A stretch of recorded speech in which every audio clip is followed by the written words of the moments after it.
Welcome to Bastard Quest, post-burst pipe edition. I'm Kyle. I'm Todd. Corey. I'm Dry Austin.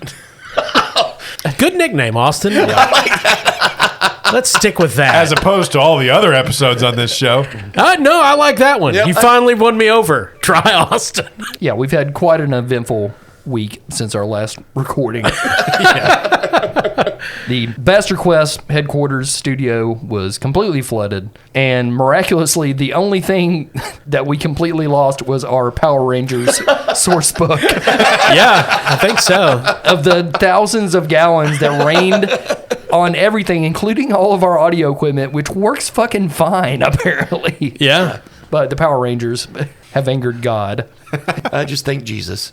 He definitely is not a Power Rangers fan, I can tell you that. Not. But Kyle's the only one that lives here, so who cares? That's true. That's true. Right now, the looming economic disaster that will be the United States, I'm going to start renting out rooms in the basement here.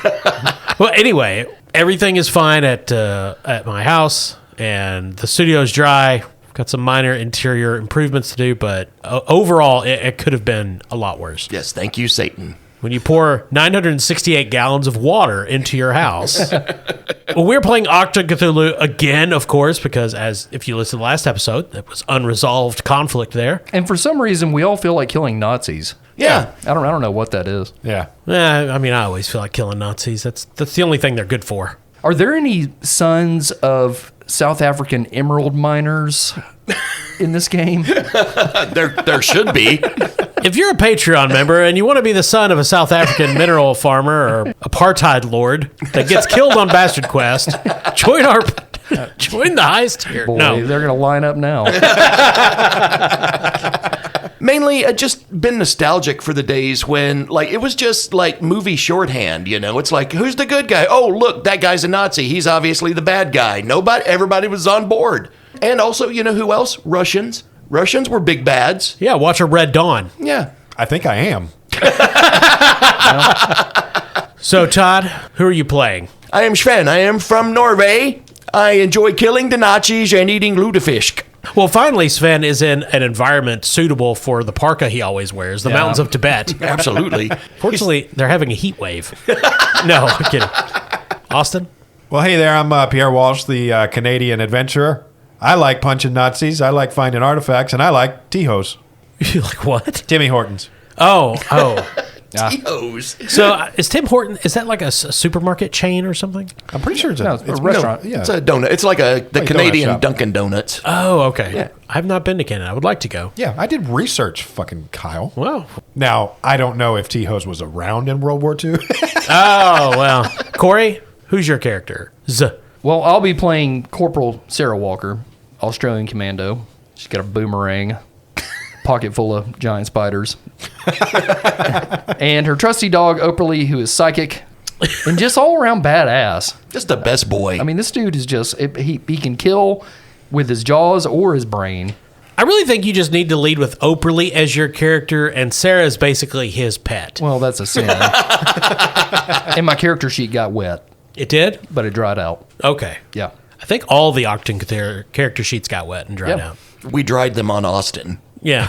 On dry Austin. Yeah. You are in the mountains of Tibet. Your guide, Sunlight Lion, a local monk, has led you to a stronghold controlled by the Blue Hat monks, who are in league with Nazis. Specifically, Nachtwolf, which means in German, the happy wolf that goes into the woods at night. Really? Yeah, probably. Yeah. Yeah. Any of our German listeners, please fact check that. Our mission is to, I believe, destroy the communications tower. Yes, there's a location called the Veiled Monastery, and there's a radio transmitter, which some Nachtwolf members and a scientist, a researcher, known only as L, deciphering the Book of the Machine and transmitting the details back to Berlin. Yeah, and we've been tasked with destroying their communications and, I believe, seeing if we can make off with the book or destroy the book. Destroy, make off. The Sering Lama, who has essentially summoned you here for this, has a Book of the Machine. So strictly speaking, We don't need it. not necessarily, unless you just want a copy for yourself, but like if you're collecting them or something. Well, I finished up my issue with Dick Tracy. But yeah, that is your mission.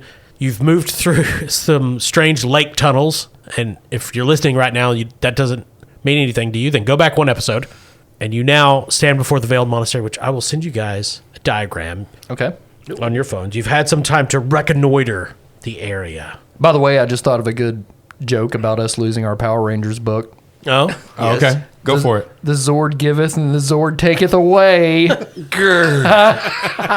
So anyway, yeah, map. So Kyle has sent us all a picture of a bunch of squares. Yep. It really puts things in perspective. Thank you, Kyle. Not useful at all. This is no Moria map. I just It really isn't. No, it gives us a lay of the land, but that's about it. It's exactly as enigmatic as just what your view of a far off temple would be. Well, hold thought on. he Let me was- make sure you guys got the... No, I sent you a Picasso. Hold on. Oh, okay. I thought this was one of those puzzles I used to do in Highlights magazine. That's based off that. So essentially, we're looking at a temple area surrounded by a large circular wall. Yes. Yeah, there's several separate structures, and we can definitely make out the radio antenna off to one side, the far north side. Yeah, and to the east, the only area that is not wall, Yes, that's the gatehouse. Okay. Apparently, that's how we. that's pretty much the front door. Yeah. We Yep. want to avoid that. They've got a welcome mat, Yeah, I'm sure. and, well, they have a ring now, too. Look, a doggy door. So, Kyle, how high is the wall surrounding the temple here? It's 10 feet tall. Okay, so we could conceivably scale it. Yeah, and from a distance, appears to have a strange kind of irregular formation, but you're not close enough to be able to really discern why. Okay. All right, so that's potentially climbable if we can get closer to examine it. Now, the wall is going to hide from us anything else of major value here for right now. We do have the map that gives us a layout, but we won't be able to see, I'm assuming, any patrols or anything like this. This is essentially a temple that's been co-opted by the Nazis for this use, right? This was not built. Well, it was built by the Blue Hat monks, who are Yeah. the evil monks. Gotcha. Okay. So then we don't have to worry about any kind of hostage situation or anything like that. Oh, no, you can kill everybody inside. Cool. Yeah.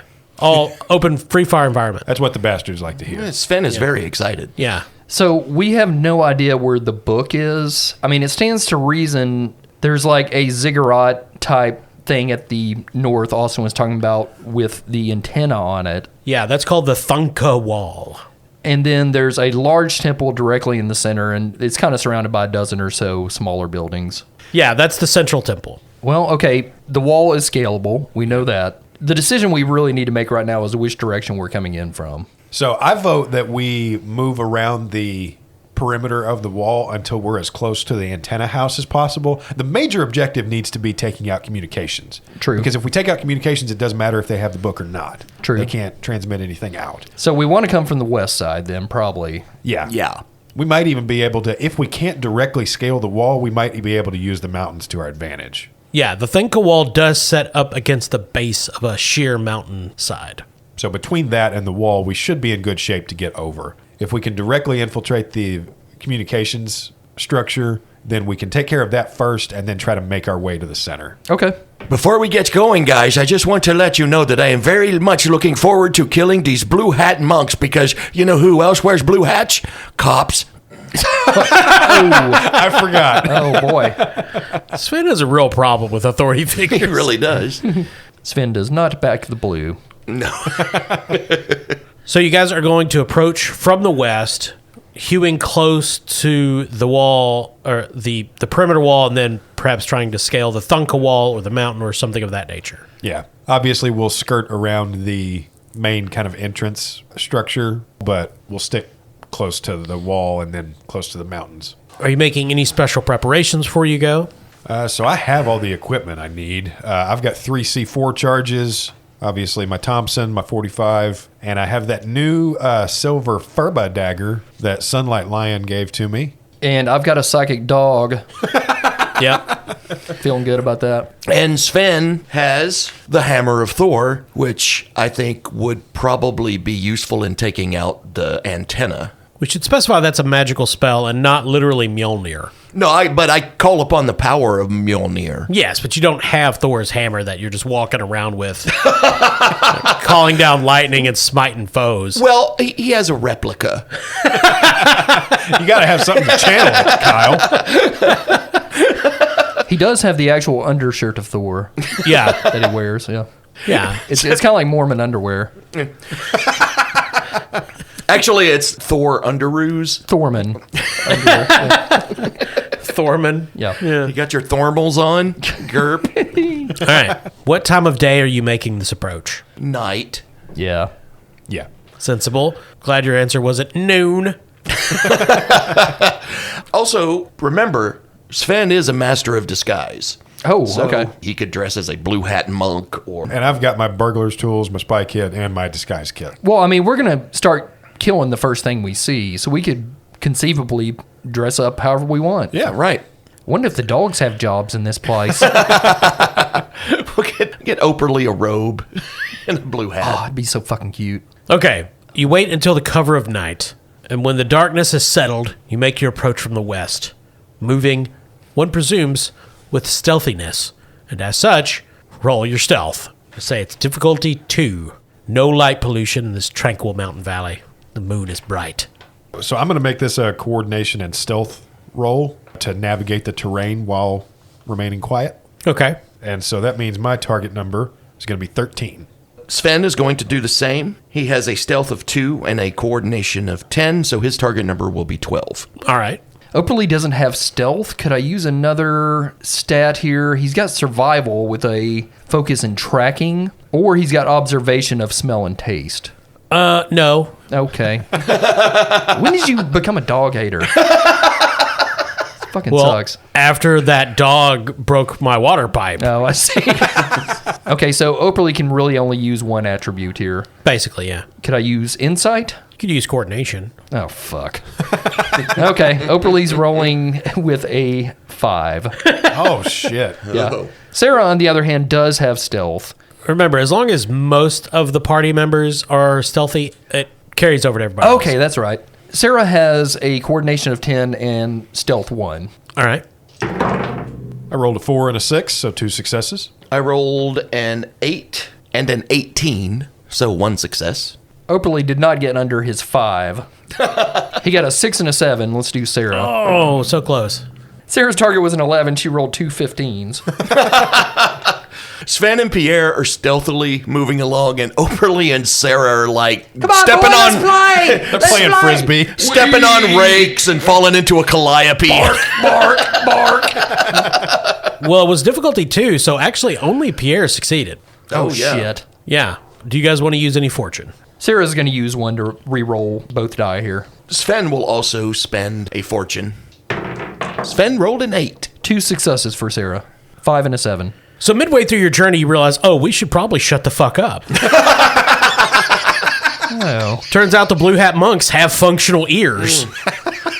Sven was singing Norwegian folk songs. There's a moment where someone on the wall flashes a light out in your direction. You hear two guys, Fred, you hear anything? I figured it's just these high Tibetan winds blowing through here, Chris. I wouldn't worry about it. Well, we have really different names for blue hat monks, don't we? Yes, we do, because the GM's not going to do weird Asian accents in a racist way. Thank you for your service. All righty. Well, see you, Chris. Bye, Fred. And by the way, Norwegian folk songs are all about children being eaten by bears. That tracks. Yeah, but there's a good thing that comes out of that. Okay. Parents are happy. So are the bears. More fish for us. Yes, more load of fish. So you guys come to your senses. You successfully approach the ring wall where it hits the Thunka wall, which is this large ziggurat base-like structure set up against the side of the mountain. Narrows to a very small point where you're maybe 10 feet between the mountainside and the ring wall, which you realize the irregular formation was because the entirety of the ring wall is made out of human skulls pointed outward and set in irregular rows. Wow, this ought to be easy to climb at least. A little morbid, but... This reminds me of my baby crib. Oh. The Thunka wall is stone, but much more sheer-sided than the skull wall, Well, I mean, there's lots of eye holes and teeth and all kinds of things to get a grip on. What do you say we just try to climb the wall? Yeah, and it's 10 feet, so I can just kind of boost Operly up there. Yeah. Hey, Mr. Runeweaver over there, you can't see anything magical about this wall, can you? Like, if I get 5 feet up, these skulls aren't going to start biting me or nothing, are they? Sven is going to call upon his bizarre insight. All right. Because he's doing this, you get another threat, Kyle. Okay. And I can only do this once per scene, but I get to ask Kyle a question without passing a skill test. Oh. So what I want to know, Kyle, is this wall in any way cursed or booby-trapped? You guys see Sven run up to the wall and just start sticking his fingers in the eye sockets and the mouth holes, like kicking it, pulling skulls out, licking them, turns around, not cursed. Hey, guys, it's Shafe.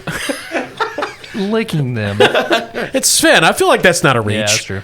Hey, it's okay, guys. Let's climb over the wall and go kill these monk cops. All right, let's go. You guys start climbing up the wall, and as you leave, two of the skulls twist to each other. What was up with that Norwegian guy? I don't know. He licked me. I've never felt love before.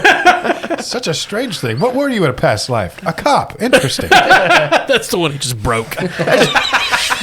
Ripped it in half with his hands.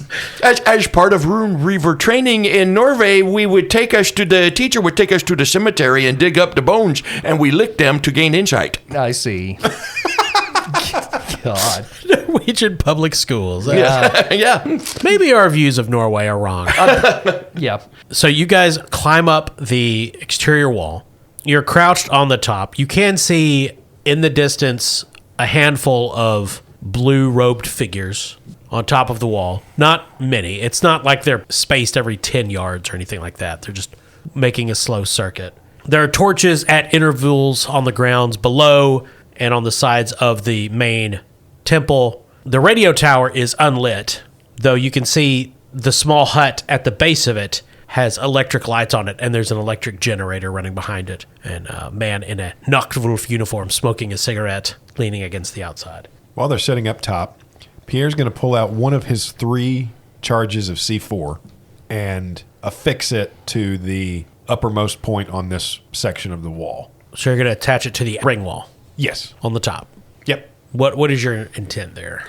Pierre's plan is to, unless we get into a battle where we might need something desperate like one of Sven's magic spells to destroy the tower, it's Pierre's hope that I can get C4 planted on this communications tower or perhaps the whole communications building and then make our way to the book. But if everything goes according to plan, we don't have to actually blow the tower until we're making our way out or are successfully out. Okay, that could work. You would need to put the C4 at the base of the wall. Okay, I mean, I can do that on the way down. Yeah, because the top would just like blow some skulls off and stuff. But Okay. if you want a hole. So are you guys going to climb down to plant explosives? Well, I mean, do we want to go directly to the tower itself on top of the little ziggurat type thing? Apparently, there's only one Nachtwolf in there smoking a cig. Well, he's down at the base. Yeah. Yeah, if we could get there from here, that's even better. Is that possible, Kyle? You could. Now remember the Thenka wall. The Thenka is what we're going to call it from now on because saying Thenka wall is just confusing when we're talking about the ring wall. But the Thenka is 100 feet high. Oh, okay. Now there is a stairs, very steep stairs at the front. But if you're going to climb up from the ring wall up the Thenka, you're climbing 90 feet. Okay. Up a not quite sheer cliff, but pretty much.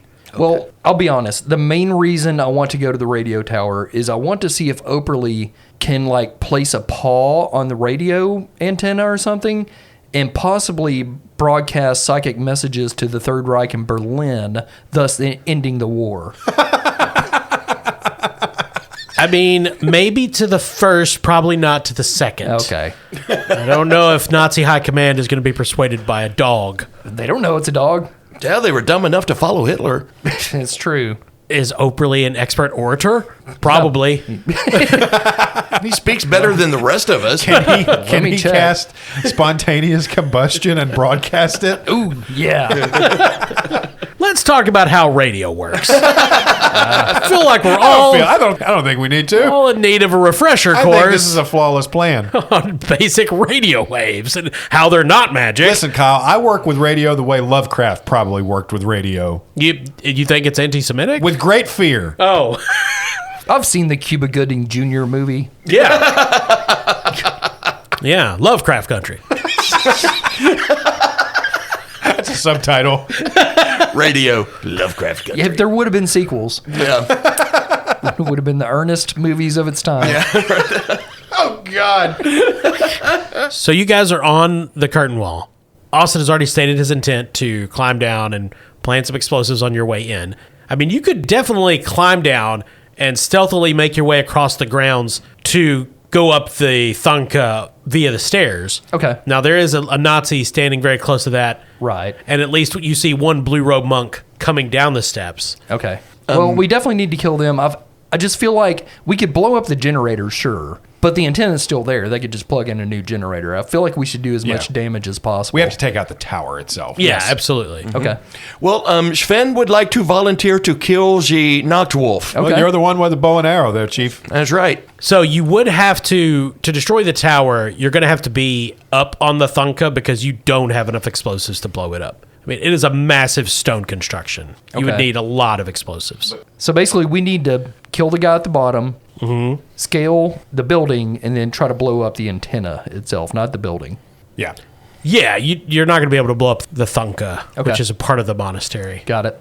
Cool. And they probably just put the antenna on it because it's the tallest construction. Okay. So again, we've got a knocked wolf at the bottom and a blue robe coming down the stairs towards the knocked wolf. Yes. Okay. So if Sven wants to try to take out one of them, Sarah will try to take out the other one stealthily with her trench knife. Okay. So I assume Sven is going to use a bow and arrow. Correct. And actually, I think Sarah's going to use her boomerang Okay, that was my question: is when was Sarah going to ambush the? because it does have stun, which would be handy here. Okay, Sven is going to target the Nachtwolf. all right. So Sarah will obviously go after the monk then, boomerangingly. And if she only manages to stun the monk, then it'll make it easier for me to kill. Okay. So I'm going to say at this point they're both at medium range to you guys. So if you're using medium range weapons, it's just difficulty 1. Yep. Sweet.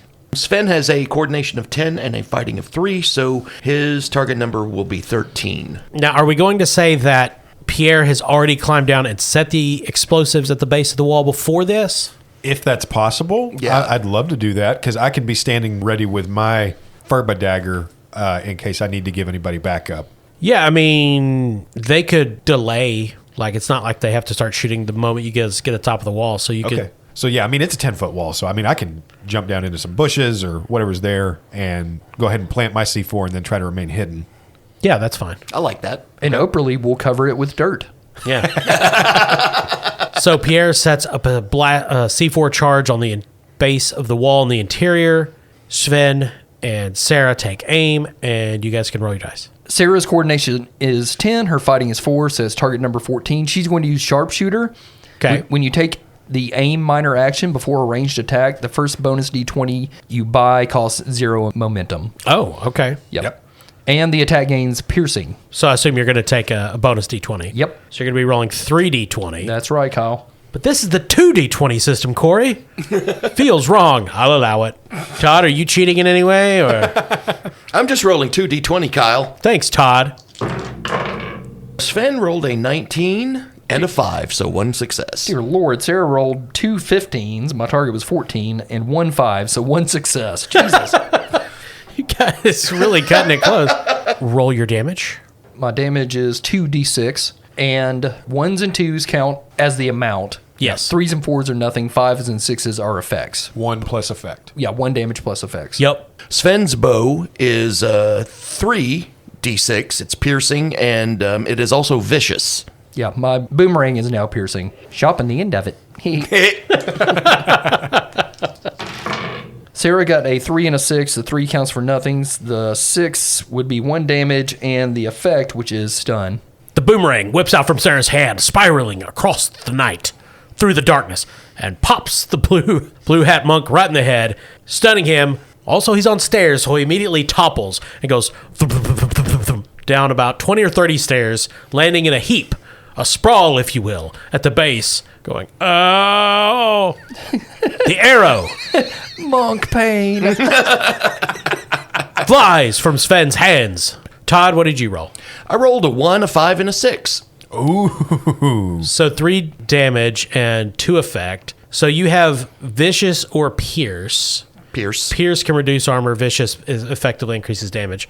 So you do 3 damage to the radio operator, which is not enough to kill him. So he turns, and the arrow sinks into his chest, and he looks down at it.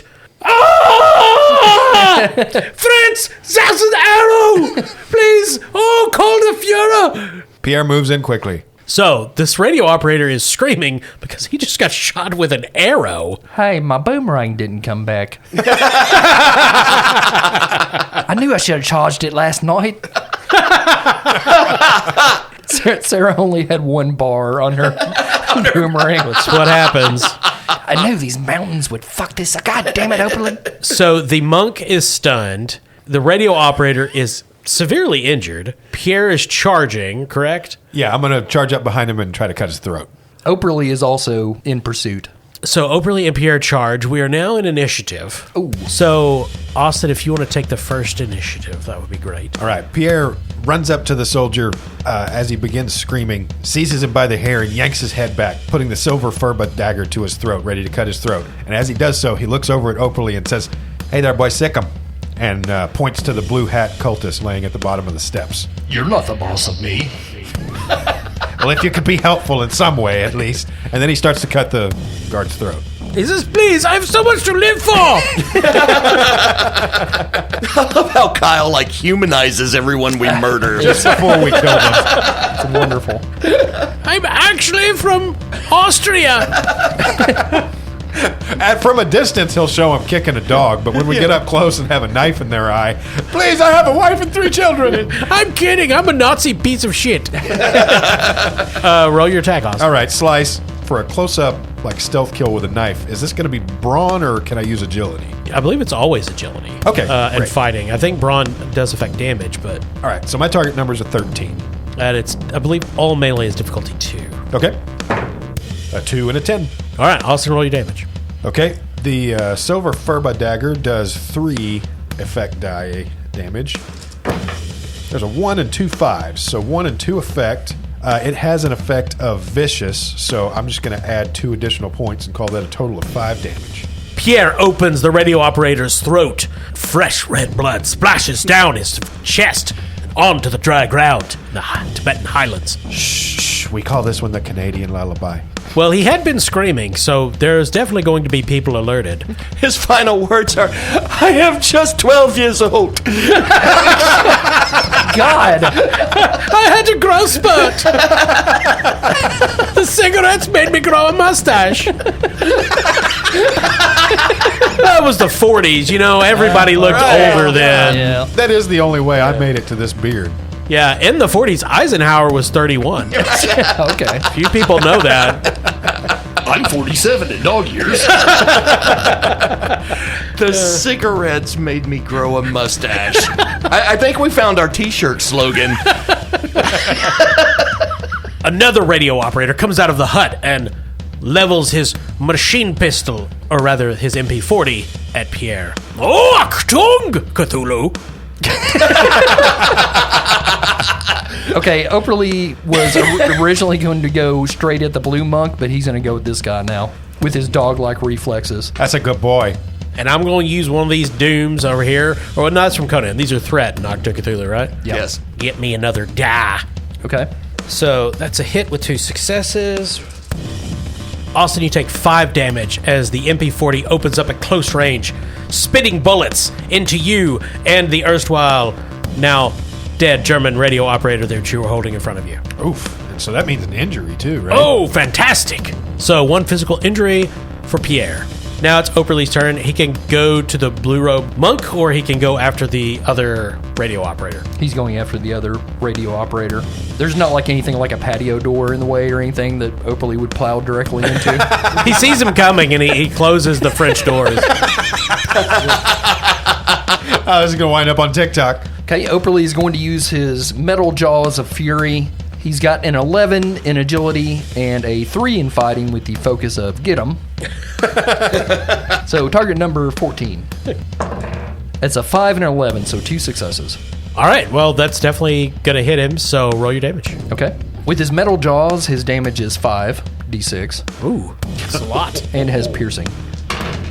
4 5s, so 4 damage, and 4 effects, so 4 piercing. Now, Kyle, on this game, piercing just means that it can't be soaked, right? Yeah, it takes out any armor that they might have. Okay, he bites him right in his headphones. Yeah. So Operly lunges, tackling the radio operator. They fall back into the radio hut, and you hear snarling and screaming and biting. Dog giggling. Yeah. Now it's either Sven or Sarah. Okay. Sven would very much like to kill the cop monk. Fire at will, if you would. And the monk is stunned, correct? He is definitely stunned. He's on his back, wondering what hit him. Okay, well, instead of using one of his weapons, can Sven just, reach into his mouth and pull his tongue out? Okay. That would stop him from alarming. Yeah. If you can just run up and do that, sure. Yeah. I guess that's a hand-to-hand attack. Sure. To the tongue. Hand-to-tongue. So that's going to be fighting Yep. and agility? I'm Agility, assuming? yeah. So that's going to be a target number 11. He can't defend himself, so I'll just say the difficulty is 1. Cool. Can Operly help Sven by psychically implanting a vision in his head that the monk is actually a smiling policeman? If you want to spend a momentum, sure. We've got one right at the I moment. think we're okay. Sven already has that in his head, Corey. Every Nazi is a policeman helping a woman.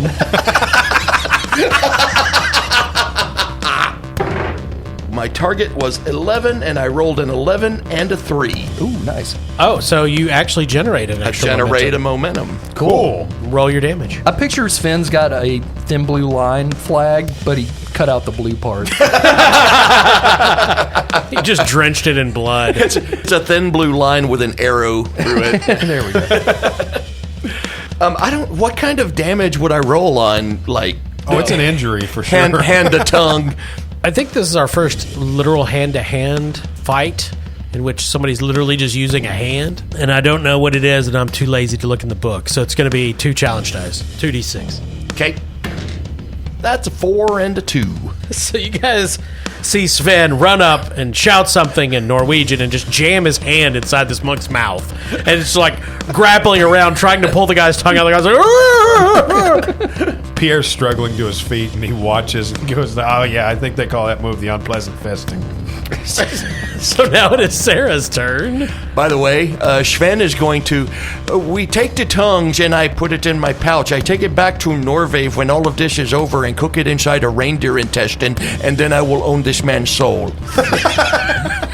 Can I have some of that? Okay, so we've got one dead Noctwolf. The monk is still alive but not happy. He's unhappy. There's a man's hand in his mouth. A strange man.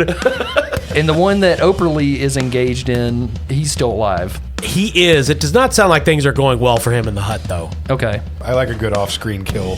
Yeah, it's not great. He's had better days. Well, I guess Sarah's going to start going up the stairs. Okay. Towards the antenna? Yeah. All right.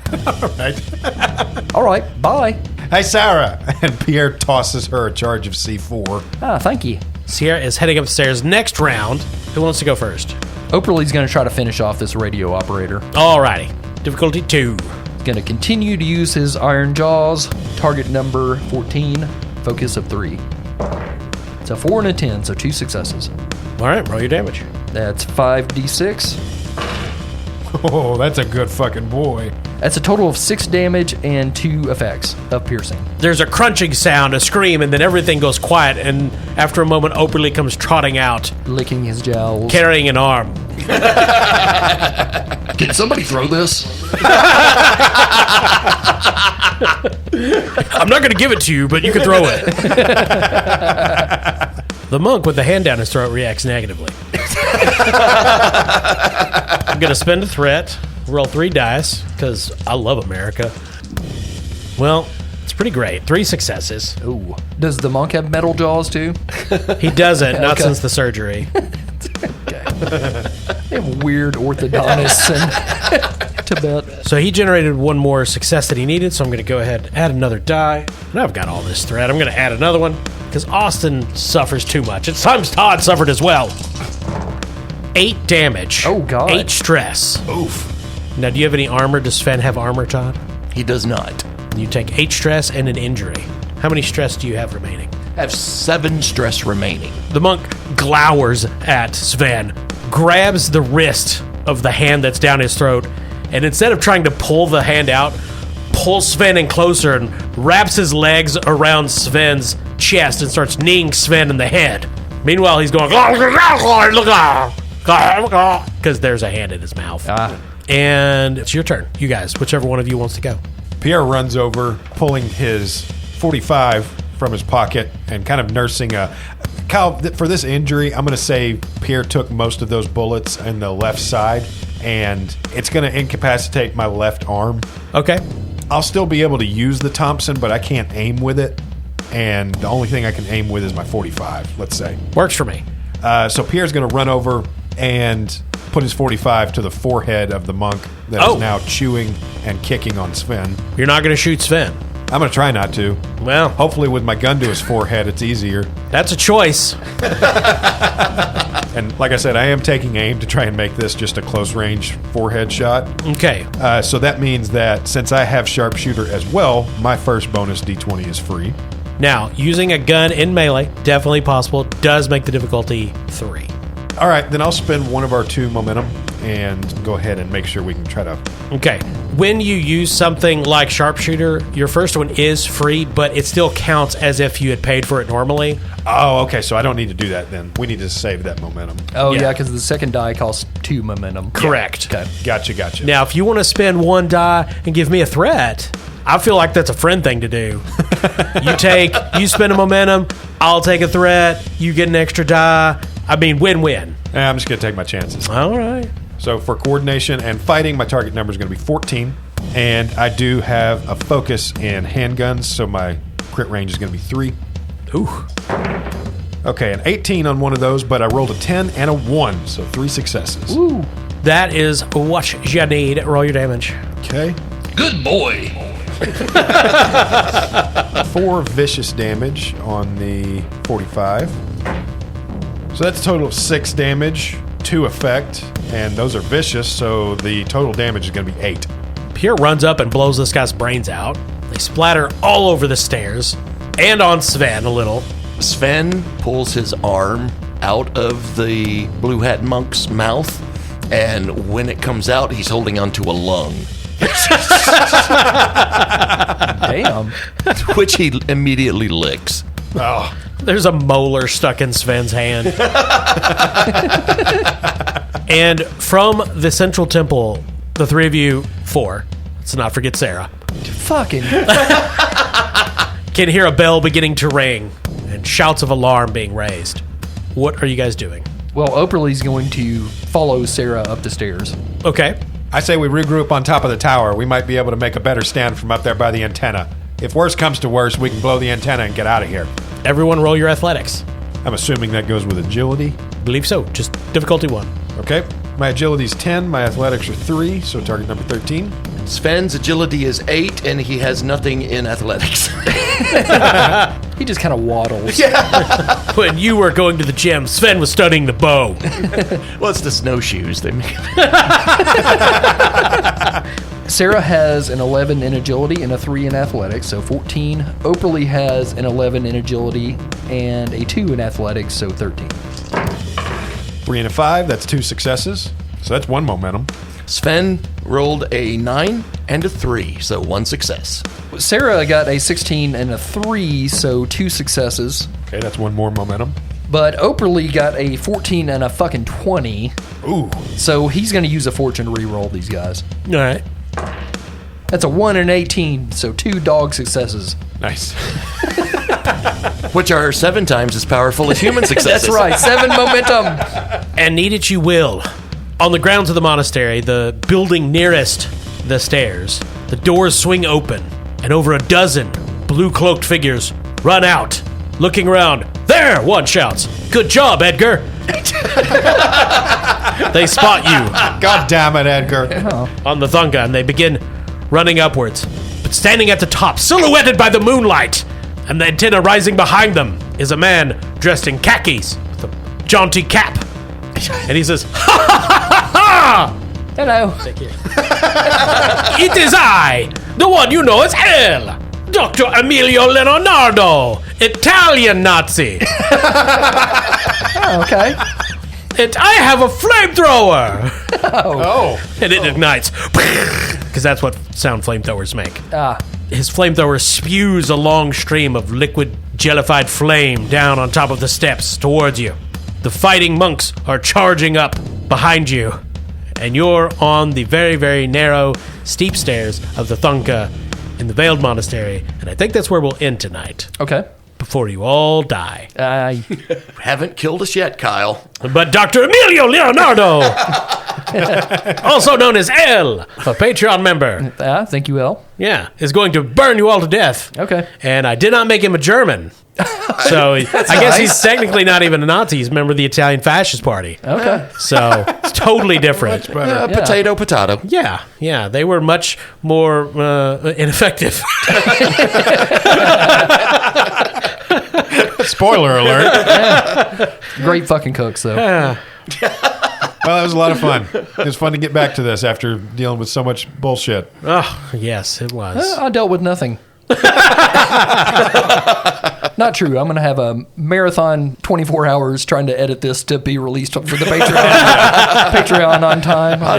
We had a nice, comfortable lead time recording episodes there for just a little while, and as usual, something kind of takes precedent. Yeah. I don't know. I was just going to go home and have a Gene Hackman marathon. I don't know. That's pretty awesome. Yeah. They're going to find Todd 4 days later. Gene Hackman's basement.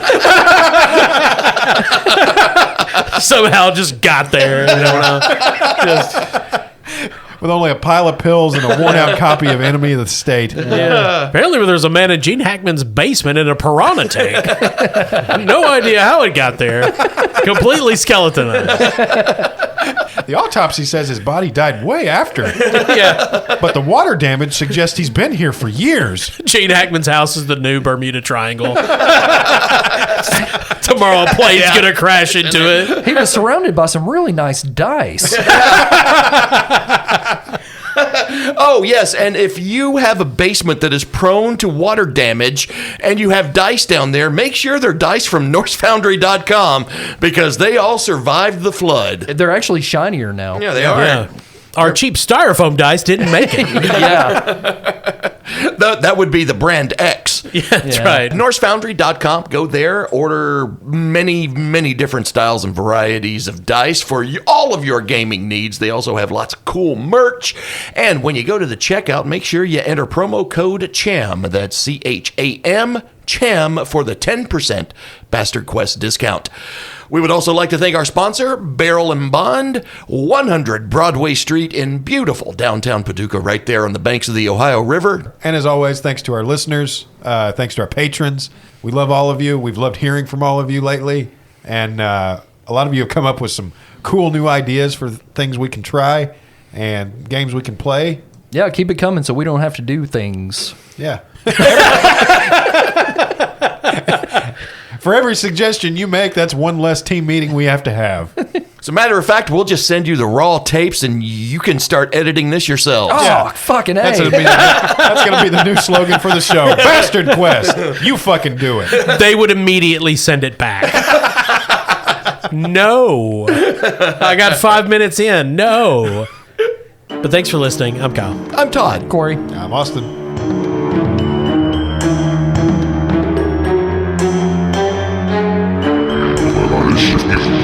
Nee, jullie luisteren naar Stad. Stad,